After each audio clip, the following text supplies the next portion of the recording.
Retour à vous, parce qu'en fait la vidéo a été coupée, donc compte tenu en fait de sa longueur, mais je vous ai déjà prévenu en fait d'être patient avec moi parce que il y a beaucoup de données techniques et on a besoin en fait d'en parler. De retour encore une fois. Alors, je me suis arrêté au niveau en fait des données affichées au niveau, au niveau du titre d'importation, qui sont le nom de l'importateur, son numéro de registre de commerce. Vous voyez, le centre de RC qui a délivré en fait le certificat, l'expéditeur, c'est-à-dire en fait l'exportateur. Là, vous avez en fait le montant total en devises. Le montant total en devises.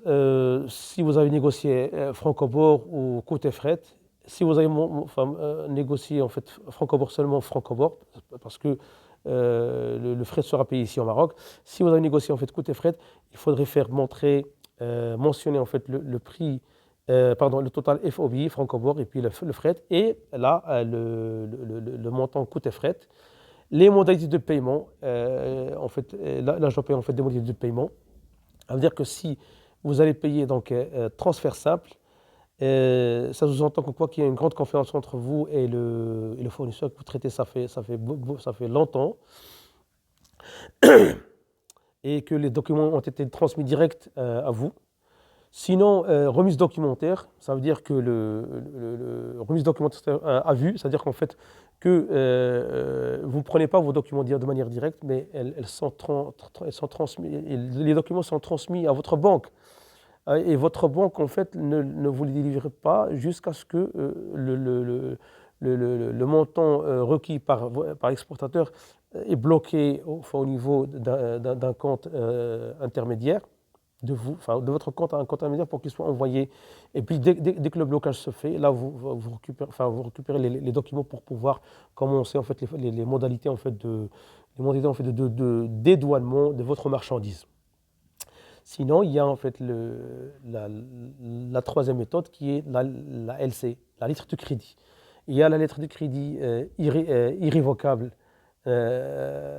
confirmée et celle qui est non confirmée. Ça sous-entend qu'en quoi qu'il n'y a pas de confiance entre vous et entre le fournisseur et vous, et puis vous voulez passer par les banques. Que ce soit la banque de l'importateur qui confirme ou celle de la banque de l'exportateur qui confirme. Et dans les deux cas, en fait, ça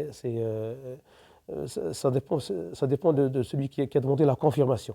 Bref, et elle est un peu chère parce qu'il y a une commission que vous payez en fait à la banque.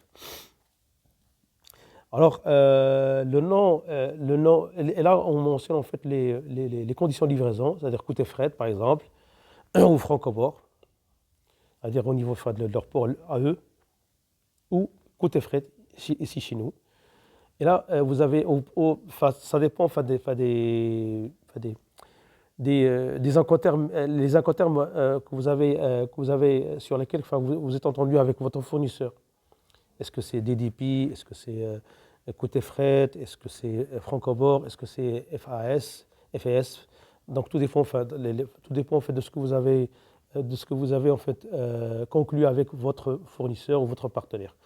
Désignation commerciale de la marchandise.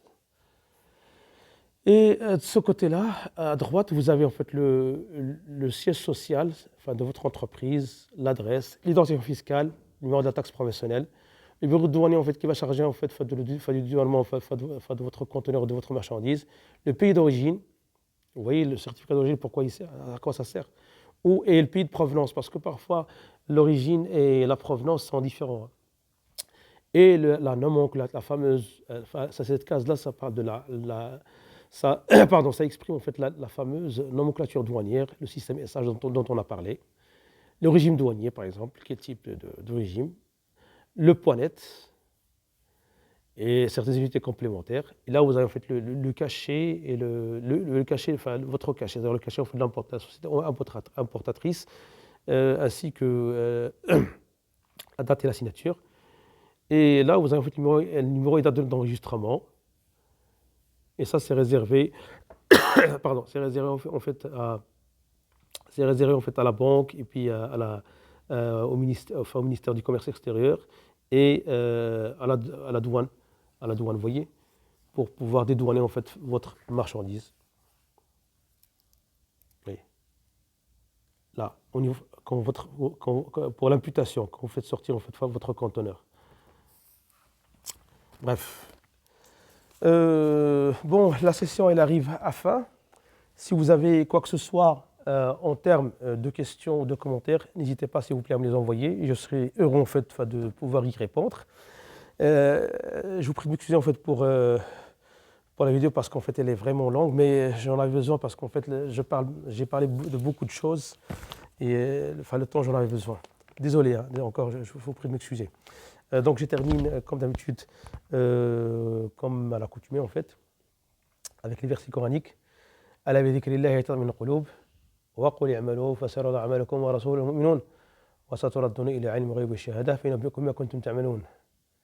Merci, au revoir, wassalamu alaikum wa rahmatullahi wa barakatuh.